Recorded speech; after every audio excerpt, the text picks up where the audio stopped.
Hello everybody, this is No Bullshit Gaming Podcast 2.5 Gamer Session 25. This week we continue with our mobile gaming company happy hour, where we do a deep dive on the mobile gaming company from the perspective of game design, UA and ad monetization.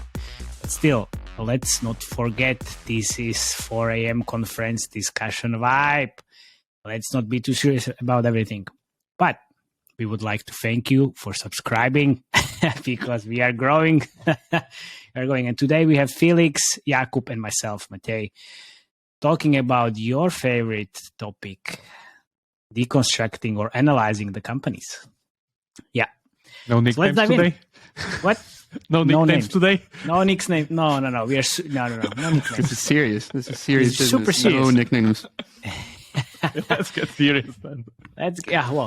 We'll see. Because we are talking about Ubisoft today, so let's see if it's going to be super serious or not.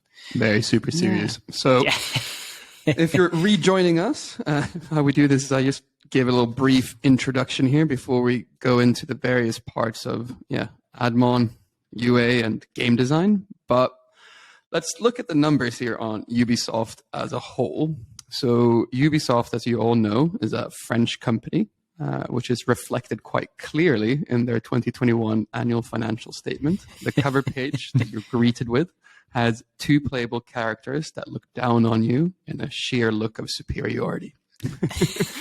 Ubisoft was founded by Yves Guillemot, who leads the company as its CEO, and he's also the largest shareholder with 18% stake in Ubisoft, which is quite interesting. That's quite high. That's the old guard, if I get that. I don't think so there's any company this size that's like under the same setup. Yeah. So some general information. So 2021 annual revenue for Ubisoft was 2.1 billion euros. That's down slightly from 2020, where they posted a 2.2 billion euro revenue.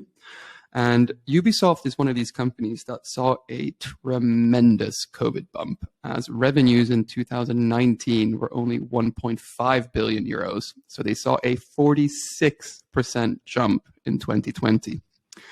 Market cap, as of this recording, is around 5.1 billion euros, which gives them a very good price to earnings ratio, fueling speculation that they're going to be a tasty snack for a bigger gaming company to gobble up.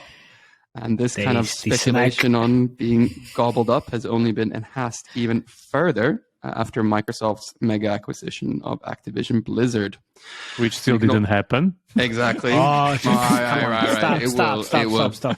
But you can also see this, like there's been large swings in their share price, and that's usually due to people speculating on possible suitors. So let's do some speculation of our own as well, because we know we love doing that so much. So who do we think is currently circling Ubisoft? I'm going to pass it on to Remo for that, because, I think you have an opinion on this. Mr. Speculator. Mr. Speculator. Before speculating, let's look at some hard facts down the line, what has happened before. Ooh. So already Ubisoft was kind of under fire from Vivendi in this kind of a bid for hostile takeover in 2018.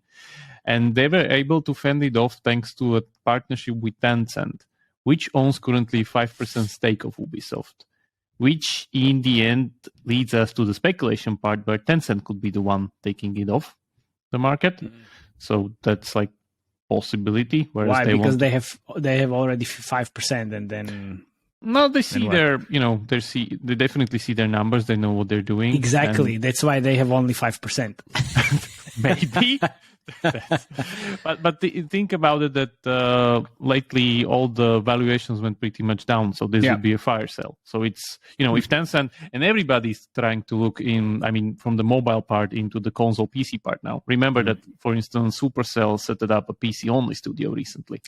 So it should be a good spearhead for Tencent going into the West and trying to get into that PC console space, where they would have pretty much like well-established IP of Assassin's Creed and stuff like that. So that would fit well. And then regarding the latest articles about these rumors, there's also these private equity firms like Blackstone and KKR. So that's next in line on top of it. Do we have I have any one other speculation. tips? Yeah, I have one speculation, but I just want to talk about it when I'm doing the UA part. All Because right. There's You one leave your connection. speculation to later, then. But if that connection turns out to be true, then dude, I'm gonna be. I don't know. Are you excited about speculation for the first time ever on this podcast? I am. Do you have any inside information? No, Okay. it's just right. it will be most probably a big joke, but still.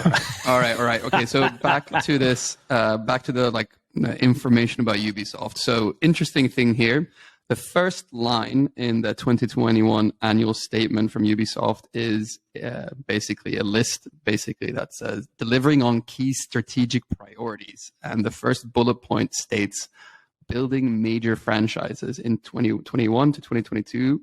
Ubisoft's three largest brands each generated well over 300 million euros of net bookings, and they are Assassin's Creed, Far Cry, and Rainbow Six. So what struck me here is that their key strategic overall goal is only netting them 13.6% of their overall revenue. And a whole 63% of their overall revenue came from back catalog net bookings. So they're very dependent on old titles. Breaking this down further, 65% of their revenue in 2021 came from consoles, 23% from PC, and 8% came from mobile. So all their mobile titles made in 2021 168 million euros. I mean, it's not bad. It's not bad. It's not bad. It's not bad. Yeah. And I have to say that their end of year statement is only 16 pages compared to the other ones we've analyzed. It's very short because it contains a lot less information. Last thing to know, also, Ubisoft acquired a couple of studios in the last couple of years, mobile studios, I should say. 1492, Greenpanda Games, Catch Up in 2016, Kolibri, and they also released their first-party mobile titles. So mobile is only mentioned once in their annual statement, and it's not in a paragraph or anything like that. It's just mentioned once by word when they do the breakout. So the key takeaway I have to say from reading this financial statement from my side is il est clair que tout le monde se fout des applications mobiles à Ubisoft, which means it is clear that no one at Ubisoft gives a shit about mobile, or at least anyone in their C-level. Oh my God, we got it. Oh man, your French is so amazing. So with that great tee up, I guess we're handing it over to was it you, Matej, or was it? No, let's start with the Remo this time. He always talks a lot, and a lot to analyze. Keep everybody. Yeah, I know, but we want to keep everybody entertained and interested still. Yeah. So looking at the overall portfolio, just the mobile one, want to stress that out, and of course the biggest titles, because just by looking at the store account of Catch Up, there's literally hundreds of games. Yeah. That are mainly hyper casual ones. So we won't go really deep on those ones. But just by looking by IIP revenue that we can see, but I'm guessing that there's a substantial amount of ad revenue coming in. If I get that right, if these results are based on the 2021, which is 168 million, what we see is that nearly 88 million of that is IAPs. So therefore, it seems it's around 50-50 if we are counting it right. So the thing that I will be talking about mainly goes from IAPs, but again, feel free to add something between 50, some games maybe 60. I would guess Idle Miner Tycoon is even more ads than IAPs. So let's see. By looking at the last year performance of the IAP revenue, Idle Miner Tycoon stands, of course, the strongest one, making nearly a quarter of the whole IAP revenue of the mobile division of the company on their account. Then comes Might and Magic Heroes Era of Chaos, which is around 16%. And then comes the Hungry Shark World, and there you go. Surprisingly, Growtopia, which even went over the Hungry Shark Evolution, which was there before. Yeah, I'll cover that.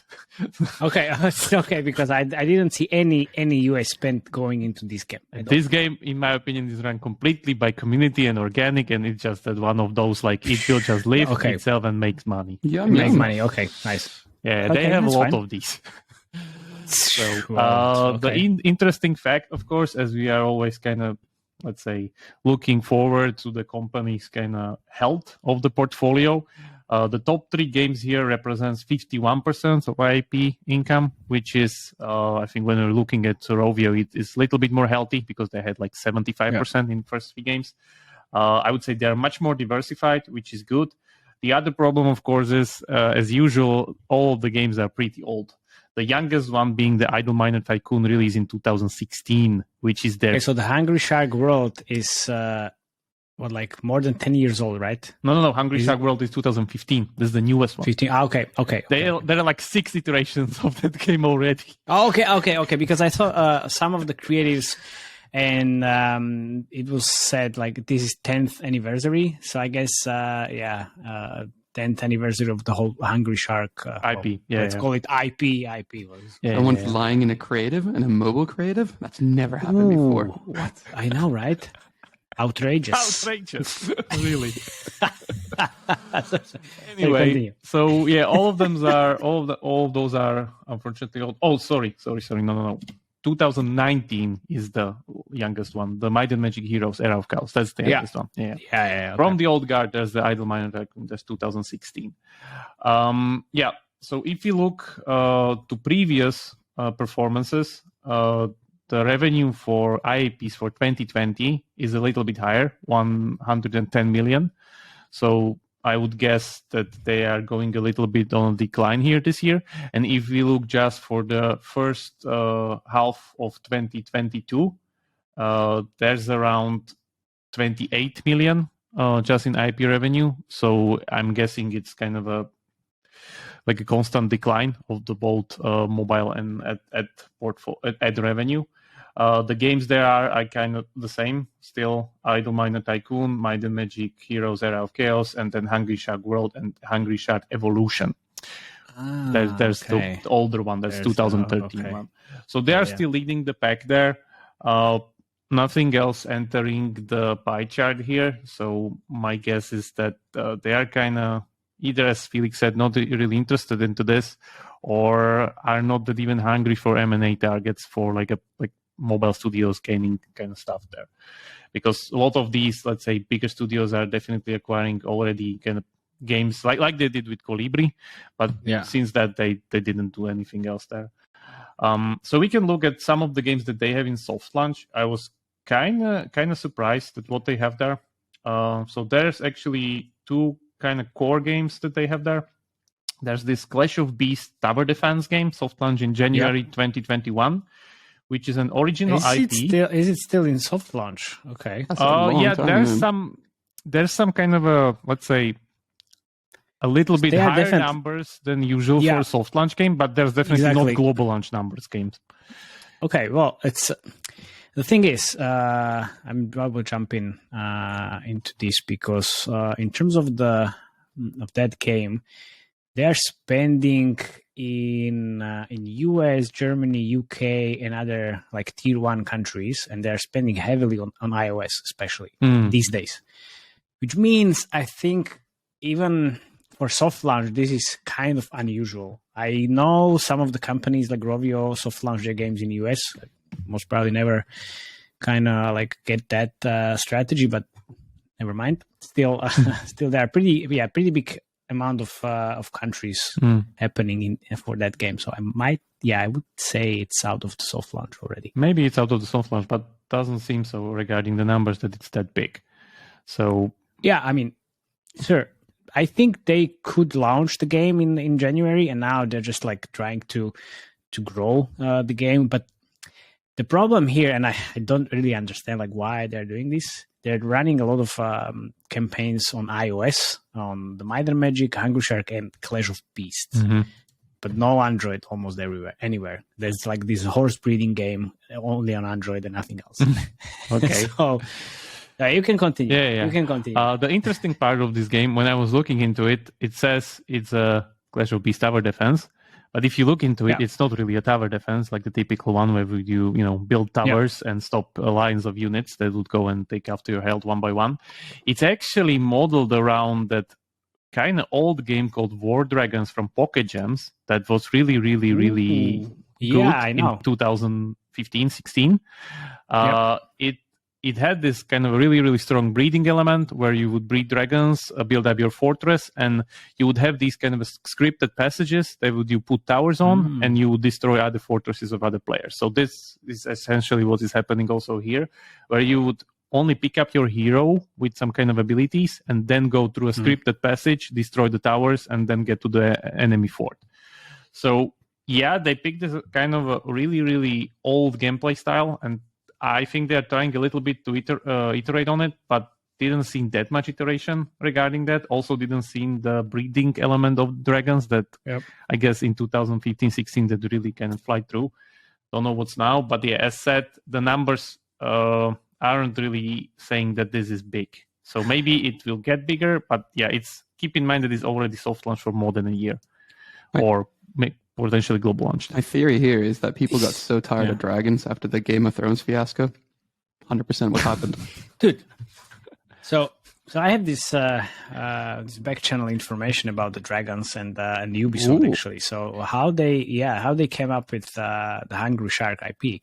So they ran a marketability test and tried to see which animal, sharks versus dragons, are going to yield better results. And surprise, surprise, sharks won. There you go. Yeah, I mean, it makes all of sense because dragons are super niche.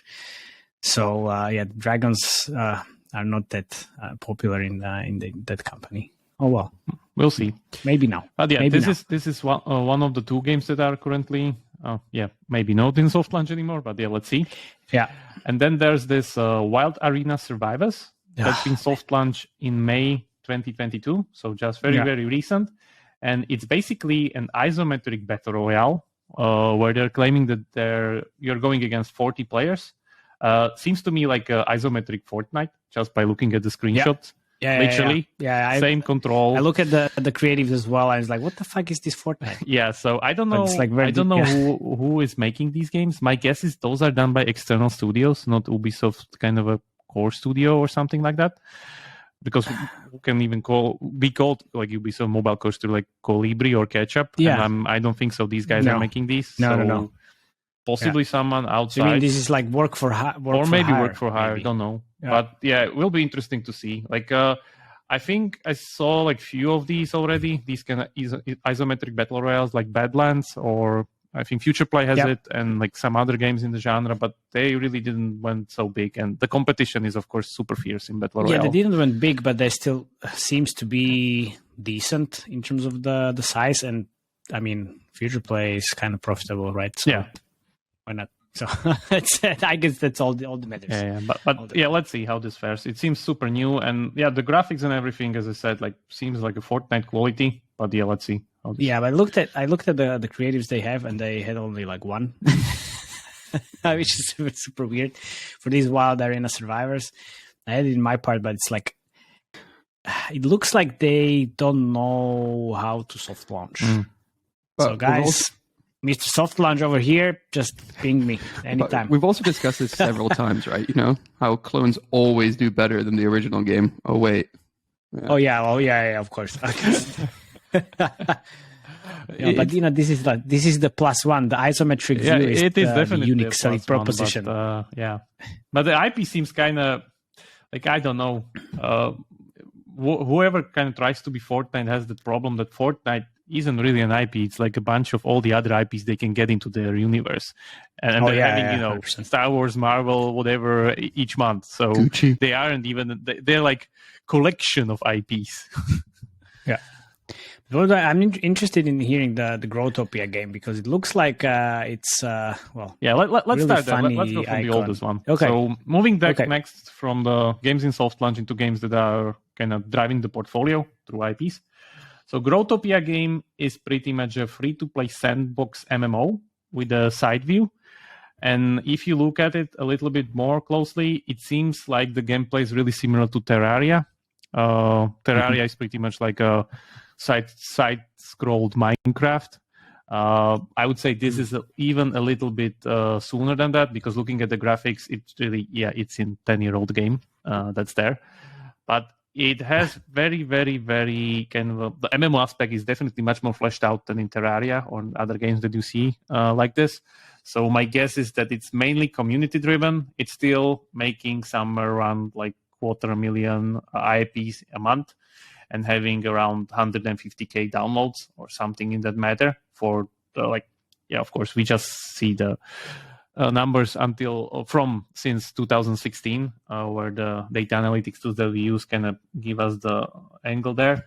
But yeah, I would say this is just one of those games that the community will pretty much play until they stop kind of pushing updates of it or supporting it. Which why should they stop if it is making kind of so much money for, I would say, so little effort? So yeah, that's nice. Yeah. So that's one of those, let's say, little effort, big money games. Then they have the Hungry Shark Evolution and Hungry Shark World. Both games are getting really, really, really big amounts of organic. Hungry Shark Evolution is getting like 4 million downloads a month. Hungry Shark World a little bit less, something in like 2 million or something in that matter a month. Still pretty good. Yeah, still pretty good. But comparatively, they're making both around 500k just in IPs a month. So I would maybe even double that. Yeah, but their rewarded placements are really good in Hungry Shark. Like I wouldn't be surprised if it's even more than like a double at least. Yeah. So both games, I would say together like 2 million altogether a month. So that's pretty strong. And I would say the upkeep on this probably isn't that big. You're just kind of creating new skins, new events, new content that I guess these games already have like templates built in.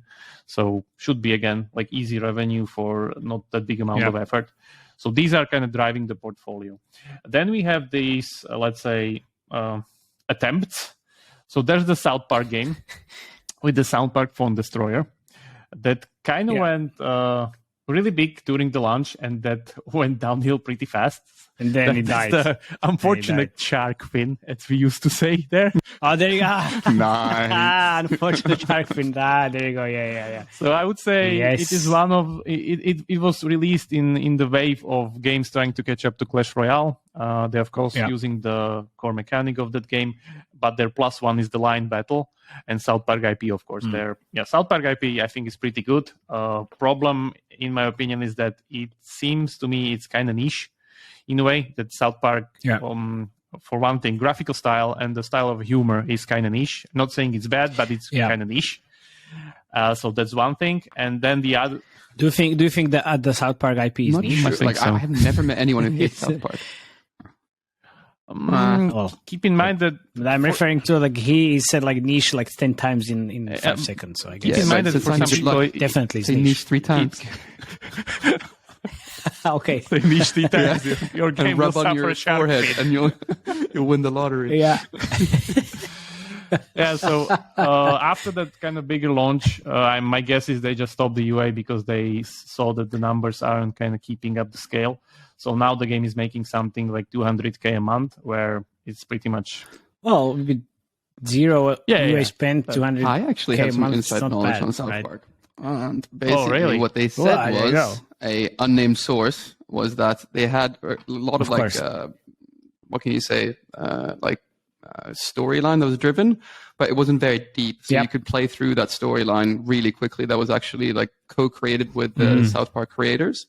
It's quite funny. I remember the first 2-3 chapters, like you laughed a couple of times, but it wasn't that deep. Like, I don't think they got a lot of context from the South Park studio guys. So Fallout Shelter problem when you run out of content too much because it's not like a free-to-play built from the scratch. Okay. Yeah, but overall, if I read these numbers correct, they did like 37 million lifetime revenue, which is pretty neat for this kind of a game. Yeah. Don't know what's the deal there with nice. like the percentage going to the IP holder, but I would guess so. This game is kind of making some easy money for them. And then.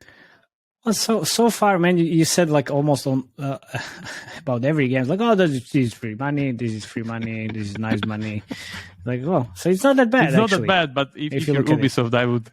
It could be better. It could be better. It's like it's 80% of their overall revenue, right? So like I'm sure like it just keeps ticking. So they're just like, okay. And then the main course is Idle Miner Tycoon. which was acquired in 2020 February. The game kind of set like it's pretty much the founder of the idle genre by itself. Oh, gee. That kind of I would say maybe the first one would be Adventure Capitalist, but Idle Miner can push it even more forward and iterated a lot. By the time that they went into kind of a global launch phase, it was rumored that they had like 75% day one retention. I remember those rumors. Yeah, around keep in mind that the game was done by 4 founders in their dorm room in like 4 weeks, something like that. So really outstanding job. One of our Cinderella stories. It's not that many anymore. Like this is one of the latest ones.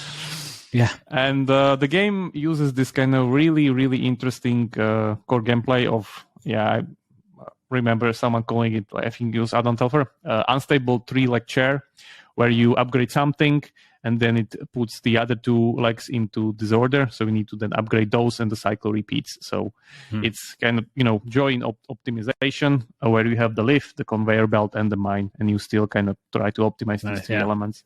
After the sale, or let's say after the completion of it, the UA kind of died down on that game. First, they went super ads and not really IAPs, but later on, they definitely increased the robustness of the economy and added that important IAP layer. But from, I would say, that peak of 2020, they're kind of declining a little bit, but still making really, really good revenue of, I'm guessing, somewhere in the vicinity of like more than 2 million a month. It's an IAP spot. So still kind of stable. The other issue with this game or company is that they went kind of berserk in last years on cloning it in a way that you now have Idle Restaurant Tycoon, High School Tycoon, Idle Firefight Tycoon, Taxi Tycoon, Mail Tycoon, Farm Tycoon, Factory Tycoon, and Pirate Tycoon. Yeah, all that. By the way. All that. There was this like Taxi Tycoon, which was doing some kind of like some level of spend, that's the youngest one, October 2021. But you literally if you look at the release dates, they're doing like May 2020, June 2020, October 2020, November 2020, December 2020. So they released like 5 games in 1 year. None of them did a dent into the revenue. And it's not really complete reskins or, I definitely see some kind of iterations, especially the longer you go, there's more iterations. It's definitely on the same engine. And you can see that, doing this kind of really, really big capacity, you cannot do it without any kind of salvaging the parts from the previous game. But none of those really cut it. Hey, you remember we did we ran the UA for Factory Tycoon back in the days, and it was just crap. We couldn't make it work. I remember that at this time, 2020 or even before 2020, already the competition in the idle genre was pretty much heating up by Adventure Communist, which really, really kind of changed their gameplay and implemented the gacha system much more closely into their core gameplay rather than Idle Miner Tycoon, which kind of duct taped it on top of it. So, that game kind of flew off there. So I'm guessing that they kind of suffered from the competition from there. But none of the kind of mutations of the idle tycoon genre really did fly with them. So I'm guessing now that the founders left the company, we'll see what happens with it, because I'm kind of skeptical if they can, nobody cares. Nobody cares anymore. This direction. So that would be for the mobile portfolio. I have last 3 bits regarding their non-mobile portfolio, just like 3 highlights, small ones. All right, small ones. Okay. Jesus. There was the Ubisoft. Yeah, man, like 20 minutes. Just didn't take the whole time. Let's go. There was the Ubisoft Quad attempt, which was their NFT initiative. Yeah. That famously they added NFTs into Ghost Recon, where there was this infamous interview where one of the VP of strategic innovation said, so it's really for players, it's really beneficial to them, but they don't get it for now. Where I remember there was this kind of big backlash, and 3 months later they said they're kind of ending the support on this whole feature, and it all burned down. Of course. That's one thing. The other thing is, of course, a little bit of praise where Valhalla recently hit, the Assassin's Creed Valhalla, 1 billion in revenue. Yeah. And that was the biggest one in the whole franchise that has been in the making from 2007. So keep in mind, this is like 14 years of Assassin's Creed where the game practically changed genre. Yeah. Who doesn't like Vikings, man? And- Everyone loves Vikings. Yeah, the game was great. I played it. Well, says the only Viking in the room, right? In the podcast. Yeah, so this was mainly driven, I guess, by their developed model where they're slotting DLCs after DLCs into already big and enriched world, and there's even some kind of free-to-play functionality on top of it. So this went pretty well for Ubisoft. And then the last thing, which I think will be kind of highlight for this year regarding their portfolio, will be the Skull and Bones game. That's been in the making for 9 years, as originally an expansion to the really, really good Assassin's Creed Black Flag, the naval mode that everybody liked. And Love yeah, that me game. personally, I just played the mode and didn't care about the assassinations at all. So this game spent rumoredly 120 million into its development cost. So we'll definitely see if this thing pays off. It's slated to release after 5 or 6 delays in November 8th this year. So yeah, I'm really looking forward. Is that going to be a console game or a PC game? Or both? Both, Okay. my guess is. Man, I can't wait to try that. Yeah. Like, I love Black That's Flag. it from my side. Yeah. Yeah, I can't wait to not play that game. Hello, listeners. It's Matej over here. We hope you're enjoying this Mobile Games Happy Hour episode, where we do deep dives on companies' UA, game design, and Ad Mon strategies. We put a lot of effort into these episodes to further your knowledge on how you can improve your bottom line by learning from the missed opportunities of other companies. If you consider this useful and would like to see how your company or game would fare under our Audit Trifecta Challenge, feel free to reach out to us. You can find my email listed in the show notes below. But now, let's get back to this amazing podcast. But yeah, okay, so yeah, let's get back to actually real stuff. UA and ad monetization. And now it's only 8% of their revenue, but still, that's what we do. Well, I already mentioned the marketability tests that they did in the past, which is kind of nice. They look at the data, even though they are actually a big corporation. Well, you know how it goes in the big companies. Like, I think this should be what we do. Like, yeah, well, not here, which is nice. On the other hand, so I was trying to do some digging on LinkedIn as I usually do. I couldn't find any head of UA or marketing leads or anything. I do know some peeps that are working there. Never met them. I think there was like this time when I was leaving Pixel Federation and Cycle, I was working there, and I was in talks with Ubisoft to join them, but eventually picked other company and stayed here in Slovakia. But still, I mean, I'm not sure if I could work Cool story, in bro. this big corporation again. Yeah, I know, right?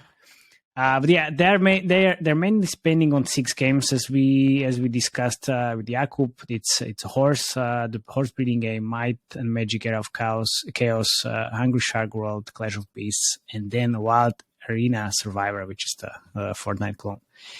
Other games are dead. Assassin's Creed, South Park Destroyer, Pawn Destroyer, Horse Haven, and some other games from their mobile portfolio. I mean, well, they are not making any money. So, they are making money, but I guess they're not that viable in terms of the UA. Well, surprisingly enough, they are pushing a lot of iOS campaigns, as I mentioned, on Hungry Shark, Might and Magic, and Clash of Beasts. So I'm pretty sure these games are just global launched, and the Clash of Beasts as well. The main channel here is Facebook, which makes a lot of sense because of the iOS strategy. And Facebook, it's still, I mean, I'm bitching about Facebook for the last 6 months, but it's still on iOS, still pretty good and decent channel. But they are missing out heavily on other channels. I mean, if you want to grow on iOS, guys, start Unity and TikTok. And, to be honest, I'm pretty sure like these type of games could work really well on Google UAC. And actually, I did a little bit of digging as well. And then I found out that they are actually spending on iOS on Google, and it's like 17 to 25% of spend. There is the Hungry Shark top geos. It's US and Japan. So Jakub, are sharks as popular as ants in Japan? I would guess so. Ants are more popular not than that sharks much there. But yeah, feel free, anybody from Japan listening to us, to write to us and correct us. Yeah, correct us. Well, for Might and Magic, it's a classic split between US and Tier 1 geos like Australia, Canada, Germany, France. But also they are kind of big in Asian geos like Vietnam, Hong Kong, and Singapore. In that game could work there well, right? So they were spending heavily on their horse game on Android at the beginning of the May, but now the overall spending decreased for this game as of now, and they're spending very little on iOS. I mean, they're mainly targeting France, Germany, Switzerland, Australia, and then the US comes after these. So, I mean, okay, well, this might mean like two things. Either it's a high competition or big competition in the US, or because the game is localized in these other geos. And I took a look on this game, and it was kind of localized even in Slovak language. What's the population of Slovakia? So I guess it's both 5+ dedication. 5.5 million. Yeah, there you go. Yeah. Well, in terms of the creatives, so they're running different creatives on Facebook versus what they're running on Google. So while those creatives on Facebook look like shit, it's mostly gameplay with different types of sharks. But I mean, they look like shit, but that doesn't mean they don't perform, right? So we already know that. We already know that. The ones that I saw on Google are super high production value. There are some fun scenes, and to be honest, like they were generally like more appealing to me. So I definitely like them. I would just click on that ad and install the game. But unfortunately, those creatives, I guess, they're appealing only to me because they had really low impressions. So I'm just not the only one that actually likes them, because Google and Facebook doesn't allocate so much spend into this. But yeah, jokes aside, like, they're definitely lacking a variety of concepts. So I could see like 3 to 4 concepts that are getting almost all the spend for all the games they're running. So it's not only like Might and Magic, but it's also Hungry Shark and also the Clash of Beasts. I mean, the Clash of Beasts creatives were just really like 3D, high production value. I mean, pretty good looking. And it seems like they are not able to find any new creative winners because these creatives are really old. I mean, like a couple of months old, and in this case, couple of months, it's like a couple of years in 2018. But some of the creatives on Facebook, man, I almost died. So some of these creatives, they show logo of Ubisoft in the first second. Who cares? Come on. And in the second or the seconds afterwards, they show a logo of the game. So you have like 1 to 3 seconds on Facebook to get players' attention. And what do? Show them your logo. Is it logo of Heroes of Might and Magic? Outstanding move. It's the Ubisoft logo. No. It's Ubisoft logo and then the logo of the game. They but know the it's mobile Ubisoft, game. you know? It's like, yeah, nobody cares. Yeah, well, I know. Okay. Well, if you are a big company, then you need to have a logo. But Ubisoft everywhere. in mobile is like nothing. Yeah, exactly. Yeah, exactly. So, I mean, yeah, of course, it makes sense on PC, console, okay, blah, blah, blah. On mobile, no. Just please stop. There's fun fact. They were actually running playables, but they were last seen in 2020. But yeah, I need to be fair. Like, since they're not running like any ad networks, they're running only on Facebook and Google, the UA, and playables just don't make sense on these platforms. So, in terms of the suggestions, I would suggest a very similar thing that I suggested when we talked about King. Just ramp up the volume on Unity, for fuck's sake. It's working really well on iOS, and since you're focusing on iOS, the spend, this would be a great move. I couldn't see any TikTok either, And I know I'm really annoying on with these, and we actually had a session about TikTok. So, if Facebook is performing well, TikTok will outperform Facebook. I'm pretty sure. So, and also, like, I'm managing 2 games with animal theme, which is very similar to you guys, and TikTok is absolutely killing it. It's absolutely killing it, outperforming everything else. And I had this thought about the Apple search ads, and I know it's not scalable, but if you're running the iOS campaigns, just just launch those branding campaigns. You can talk about your Ubisoft logo how many times you want.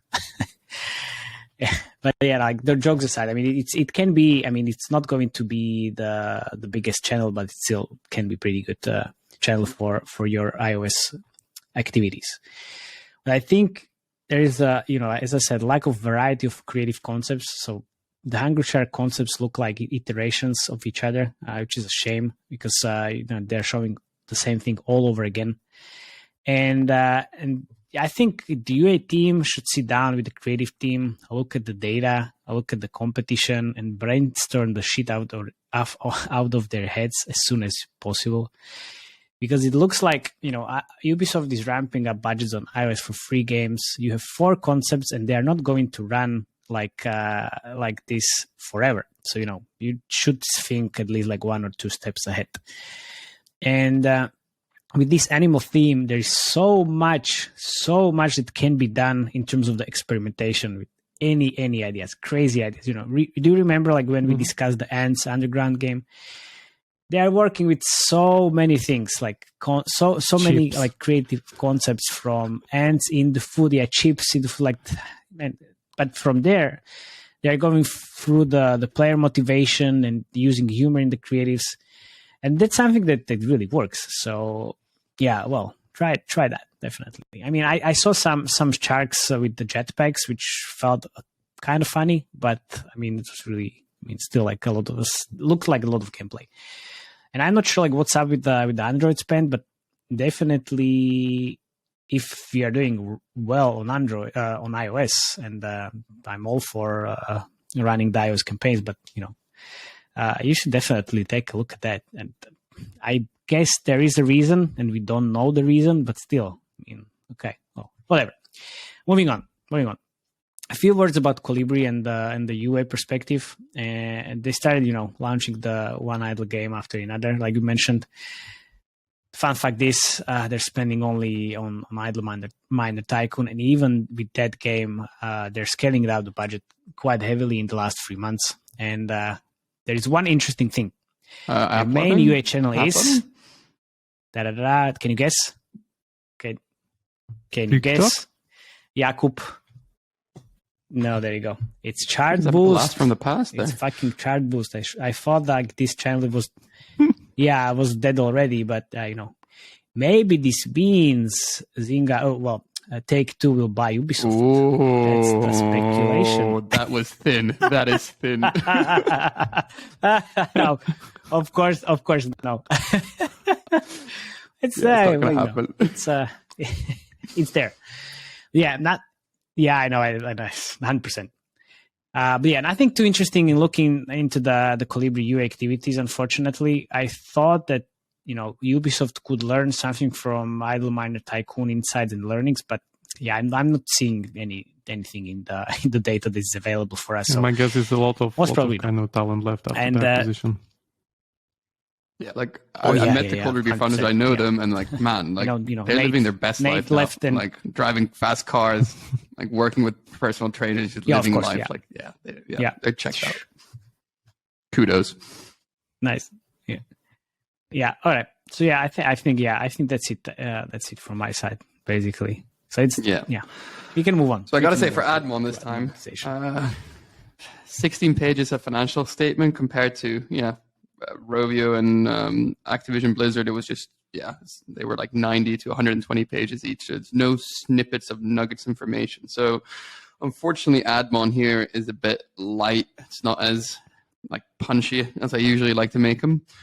So as Remo said, they made 168 million last year from mobile, which means that so basically IP sales were 86 million euros, which means that 81.8 million euros came, or 48% of that was mobile ad revenues.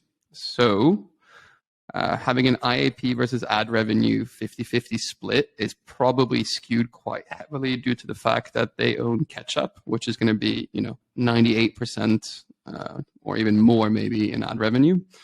And then Greenpanda and Kolibri are idle studios. So usually what I expect there is that, 70% is IAP and 30% ads. Probably a bit more on even ads more, on Idle Miner because it's just a big behemoth. Idle Miner is 60% ads, sure. Definitely. Yeah.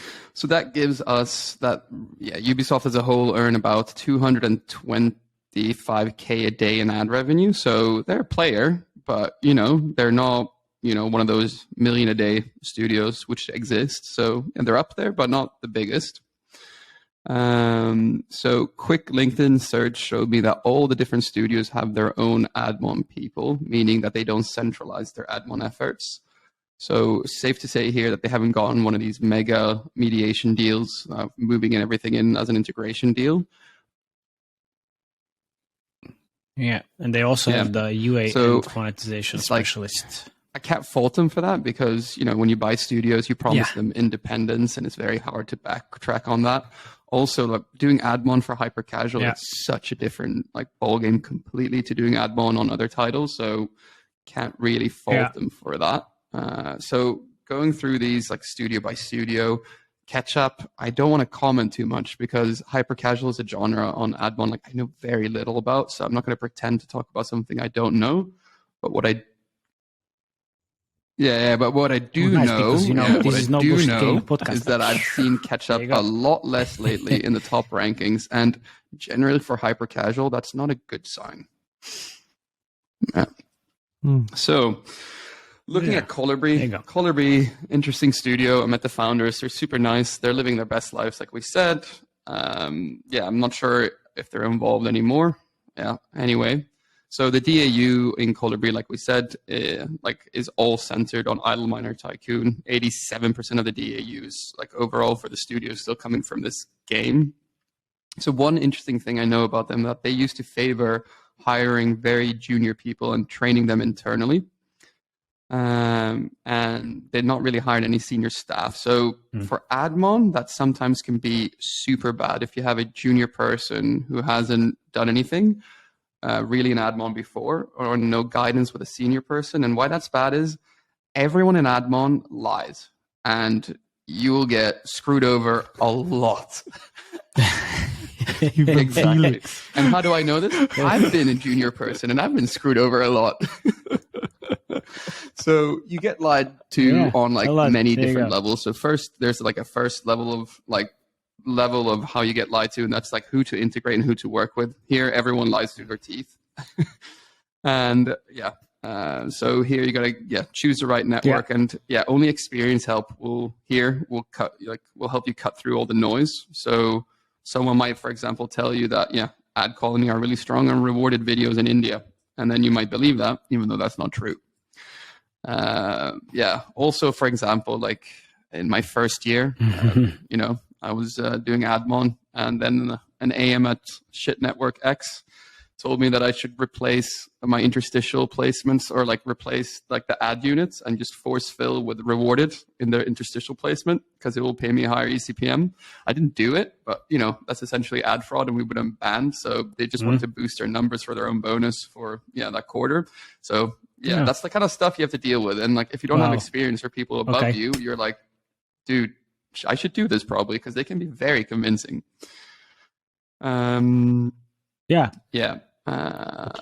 So also what you get when you integrate studios that actually work with you and work quite well, they'll always fight for you to put as many placements in the game as humanly possible. And it's up to you and your experience to decide actually if that's a good idea, with the overall strategy that you're currently having. Because even already now I get requests from Unity Iron Source and Fiber saying add X amount of placements, and then suddenly you have 100 placements in the game, and that's not a good thing. So you got to balance that, and experience is the only way to decide if that's a good thing. So Kolibri lately, they've hired an Ad Mon heavy hitter. So I can only imagine that whatever was there before, that it only gets better from here, because I can't imagine that they were getting the absolute best. Also, what I noticed on Idle Miner, they had before an unusually high amount of ad networks they were working with.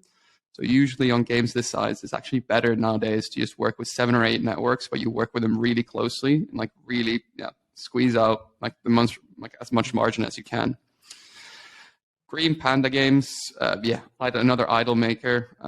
Their SDK stack looks very like it makes complete sense for a game like the games this size. 1492.